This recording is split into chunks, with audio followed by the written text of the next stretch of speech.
Tonight is the last night before college football begins tomorrow. And before college football begins tomorrow, before I get to sit down and watch and analyze some of these week 0 games, I wanted to release my final predictions for the season.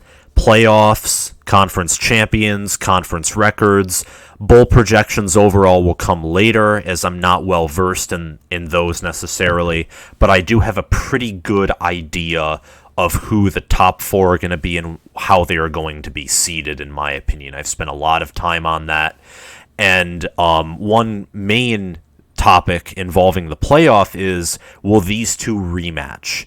Because I feel like this here, Ohio State and Alabama, is the new Alabama and Clemson. And I'm not saying Clemson's off the perch. They're still on there. But after last year, for now, because of how Ohio State won that game, Ohio State is the Clemson in Alabama's eyes, and kind of vice versa. These are the number 1 and number 2 programs to beat at the very moment. So I'm going to get right into my conference predictions here, and then we'll talk more in depth and for a longer period of time about my playoff predictions. So my Big Ten predictions, I made a few changes, and by a few changes I mean one game. I have Illinois beating Northwestern on both teams' last game of the regular season. And the reason is because Pat Fitzgerald never really does well when he has a depleted roster. He's a top 20, top 15, even maybe top 10 head coach. He's an amazing head coach. And the only reason I have him going just 6-6 is because people forget Northwestern has very few talent when their players are young. Their players have to be developed. They don't get a lot of 4 stars. I don't think they've ever gotten a 5-star. This team is a team that is built over time. It's constantly rebuilding. They don't have the talent to reload. Their academic standards are too high, and they haven't won a Big Ten title, so you can't convince the superstars to go there, if you kind of get the gist. And also because Brett Bielema does have a lot to work with. I think his Illinois team is slightly underrated, though I don't have them going bowling. I just couldn't. I found myself wanting to have him go bowling, but there's no reason to believe that his team will go bowling. Purdue could totally win a conference game. I just don't. I can't really see it. It would be a certain upset for Purdue to win one conference game. Nebraska's finally going to go bowling, and that's what's going to kick off that their ability to go bowling and kind of solidify them going bowling is when they beat Northwestern and nearly beat Iowa as well. They're going to be the best team Scott Frost has. Minnesota's primed for a bounce back. Iowa, Kirk Ferentz is on a stretch. He's been on really only one of these stretches before, and that was from 2002 to 2004. I think this will be, with Spencer Petras returning, this will be his last year of this stretch, and also with a good amount of defense and your offensive line returning as well, Iowa's primed to be a good team. Wisconsin, I think they're going to repeat their 2017 season with a better quarterback, which will make the Big Ten championship game all the more interesting. Ohio State is my Big Ten champion. The one loss, again, it will be an upset by Minnesota, but that's not saying that Ohio State's bad. I'm just thinking that even Nick Saban loses in the SEC. I think this is it. CJ Stroud will not be his prime form in this game. No one from Ohio State will. And if they are, it's the wide receivers, it's the offensive line, the defensive line. It won't be the quarterback, and it won't be the secondary. You can disagree with that as much as you want, but that's just my opinion here. Indiana last year was not a fluke by any means. I think they're going to be consistently good. Michigan and Penn State, they're not going to be great teams again. They're going to be above average. And the reason I actually have Penn State finishing behind Michigan is not because Michigan wins in Happy Valley. It's because I believe Penn State has a harder schedule, and they have a lot more challenging away games. Michigan gets lucky by hosting Washington, and hosting Ohio State, where Penn State has to travel to Ohio State, and some other really challenging conference opponents like Iowa and Wisconsin. Maryland will go bowling, and they will also upset the Nittany Lions. Now, that may be a huge stretch, but it's a home game for Maryland. Talia Tagovailoa, I think, is better than Sean Clifford, or at least has more potential. Rutgers and Michigan State, you can switch them out for the first place medal for being in last or second place, really. They're probably some of the worst teams in the Big Ten outside Purdue and Illinois. So that's just my Big Ten predictions, kind of basic, but I think that basic here is good. I think Ohio State will certainly be the Big Ten champion and is the team to beat in the Big Ten. The SEC, Alabama is still at the top. I think they replicated LSU's offense perfectly. A&M returns a lot of their defense, and part of me thinks that their new quarterback, Haynes King, will possibly somehow be better than Mond. I don't know how that will happen, but Jimbo Fisher did it with Winston after E.J. Manuel left. So there is that possibility. Ole Miss and Mississippi State are interesting because despite both of them not doing the greatest last year, they have a lot of potential. Both have underrated head coaches and will have great offenses heading into this year. LSU, they're going to be a much improved team from last year, but it won't be enough to beat anyone above them in finishing with the West, and they will also suffer a loss to Florida. And also Arkansas and Auburn.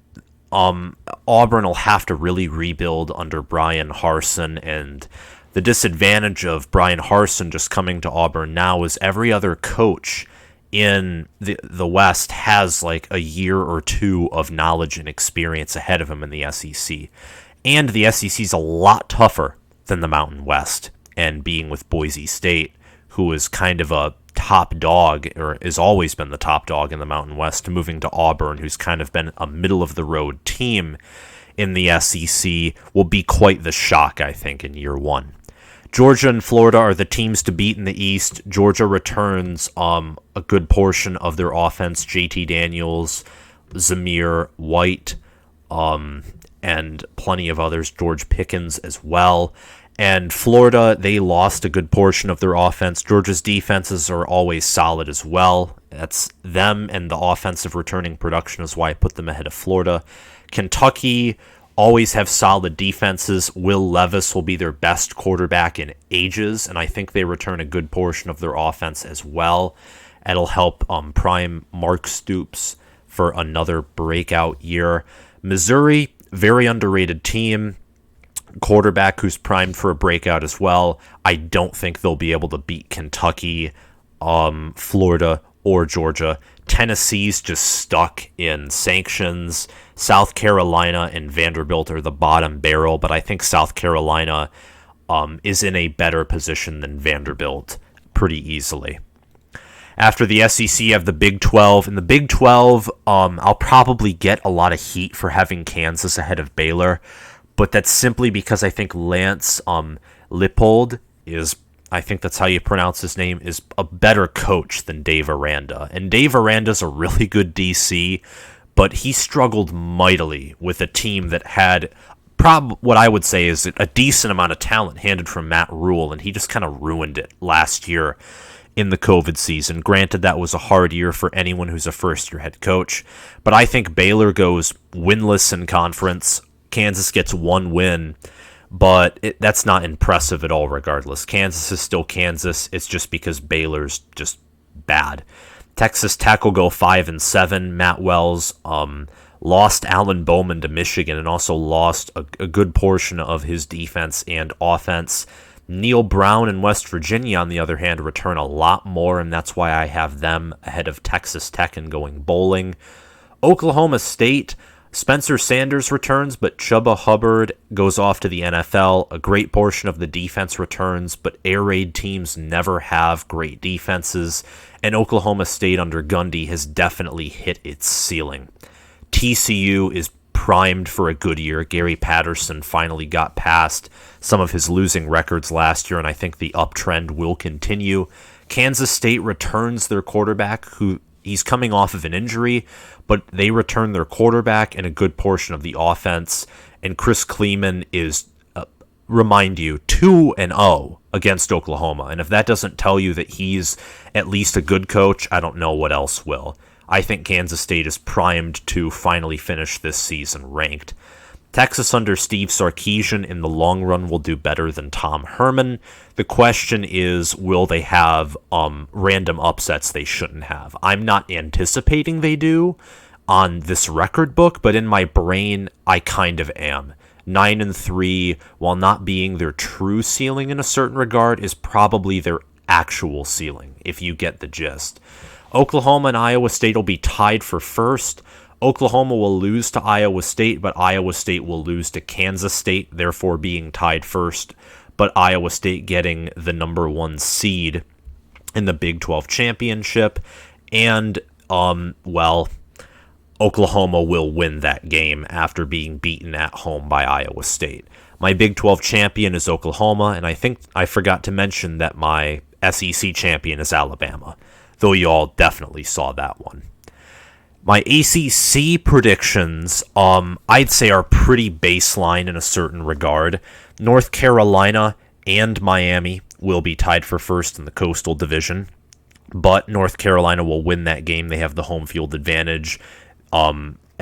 I would solidly say, too, that they probably, despite losing more on offense, they probably will have the better offense. Miami will have the better defense. And North Carolina is the tougher team, and they have the home field advantage in the matchup. So that's why I have North Carolina ahead. Plus, Sam Howell is more proven than De'Aaron King.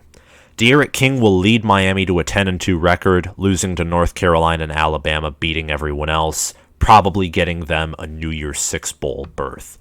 Virginia under Bronco Mendenhall, just again, return a decent amount, and I do believe in Bronco Mendenhall, and I do think that in the long run, Virginia will be a consistent 7, 8, 9 win program there. Justin Fuente, on the other hand, is defense allowing 32 points a game last year. Their team is in utter chaos. I think he goes 6-6. He'll finish in the middle of the road in the Coastal Division, but I don't think it'll be enough to keep his job. And Pitt is the ultimate chaos team with Pat Narduzzi. We all know how this works with good old Pat Narduzzi, former Michigan State defensive coordinator. Pitt's just my chaos team. They're losing to Virginia Tech, and then they're going to beat North Carolina. So they're my chaos team for sure. That's the best way to put it. Georgia Tech and Duke are the worst in that division, but Duke is by far worse than Georgia Tech. Georgia Tech could totally go bowling if Jeff Collins plays their cards right. I think Duke is kind of in this hopeless downward spiral. They're a basketball school. Clemson with DJ Uiagalelei and Justin Ross will lead the Atlantic Division to ultimate victory, as Clemson will be the ACC champion. And despite all of Georgia's injuries, I do still slightly give Georgia the edge in the Clemson-Georgia matchup. And I don't know why. I mean, I know that I want Georgia to win, but I don't think it's a bias. Like, my brain, for some reason, still believes that Georgia has a slight advantage to win here. But Clemson will still reach the playoff, little spoiler.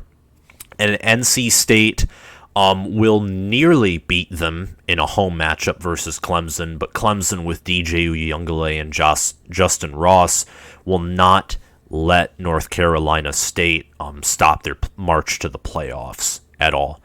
NC State will probably be ranked fringe top 25 by the end of the regular season, along with Boston College, who under Jeff Hafley, I believe, is an up-and-coming team. They did well last year. They almost shocked Clemson at home, and they're going to be even better this year. Kind of same with Florida State, minus the shocking Clemson part. I think Mike Norvell is a great coach, and getting Mackenzie Milton from UCF will really help their cause to go bowling. Wake Forest under, I believe his name is Dave Clawson, has been a consistent 6-6 8-5, whatever you want to call it. A consistent team that goes bowling and doesn't have losing records for the most part. And because of that, I'm just placing them right where they're at, and I do believe they return a great amount of production as well. Louisville and Syracuse. Louisville disappointed last year. Syracuse is just bottom feeder. They had one good season, and then just Dino Babbers, I just pulled the plug, and they haven't been the same since, and I think they'll continue to not be the same as that 2018 team and continue to have double-digit losing seasons. And last but not least, we do have the Pac-12. Oregon, despite having a far worse record than Utah, and despite Utah beating them in the regular season, there's something magical about Oregon when it comes to winning the Pac-12, in my opinion. They will be tied with Washington for the North Division title, but Washington will lose to them head-to-head. The North Division will be the weaker division, in my opinion. USC, Arizona State, UCLA, and Utah, those four combined are far better than what Cal, Washington, and Oregon have to offer, in my opinion. And Oregon's obviously the more talented team here. I just don't think that they're playoff bound this year. You're playing at a solid Utah team. You actually have to travel at Washington, and you have to travel to at Ohio State. I don't think they're winning more than one, maybe two of those games. And even with Justin Herbert, Oregon would always mess up at least one other time in the regular season. Their defense will be one of the best in the country with Thibodeau on the edge position. Utah, on the other hand, returns just about everyone except for a quarterback and a running back, and they got both of those through the transfer portal. UCLA is primed, absolutely primed for a breakout season under Chip Kelly. Arizona State, Jaden Daniels and Herm Edwards and company were ready to take the Pac-12 South, but with recent investigations, I don't think they'll be able to. They'll still be a very solid team. Clay Helton and Keaton Slovis, and Corey Foreman too as a breakout freshman. I don't see how this team wins the Pac-12 South. I think they're like Miami, Florida in the sense that they're kind of too mentally weak to follow through. I actually have them beating Utah, but then losing to UCLA, losing to Arizona State, and a few other teams to finish 8-4, 6-3 in conference. Colorado last year, I would say, was kind of a faux year, but it's also the fact I think that they're not as talented as everyone else in their division besides Arizona, and that's really all I have to say. And I don't think they'll be able to take other teams by surprise this year. And they also don't return as much as I believe any other school besides Arizona. In Arizona, you may be thinking, why do you have them ahead of Oregon State? And it's not that Arizona's better. I think that Oregon would actually beat Arizona. I just think that Jed Fish and Don Brown, and granted Don Brown is not the best DC, but that they, in year one in the Pac-12, you don't really have an Ohio State here, and I'm saying that because they've both played with Michigan. They have a chance to shock some people, and that's what I think they're going to do. They're going to shock one or two teams and not be 1-11, but rather 3-9. So those are my just brief conference predictions. I didn't want to go too much in depth because that'd take up too much time and take time away from me explaining the playoff predictions. Now, my playoff predictions, as you can see here, Alabama at number 1. I do have them actually repeating as my national champions here. They're going to finish 15-0. Saban's going to capture another national title. Oklahoma will be seeded number 2 because they lost to Iowa State, and they'll probably pay better lip service with running up the score and the scoreboard than Clemson will in their regular season, even though Clemson loses a game earlier. That's just my opinion. Clemson will be seeded 4th because they lose one game and because they play in a weaker conference. And as we saw in 2019, they had one bad game that was actually against a tough North Carolina team, and Clemson just kind of fell out of the polls for a good few weeks. And by fell out, I mean out of the top 4, out of the top 2, out of the top 3. They weren't where they should have been because of one bad game and because their strength of schedule isn't strong. And because of their lack of strength and schedule, I think they'll be seeded 4th in matchup with Alabama.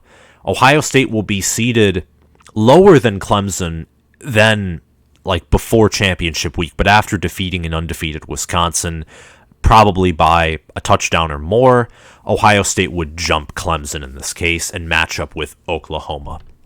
Clemson would lose pretty badly to Alabama. Maybe not badly per se, but the Georgia-Alabama matchup in the championship game will be the ultimate test. If Alabama bests Georgia by a good amount, expect a blowout against Clemson.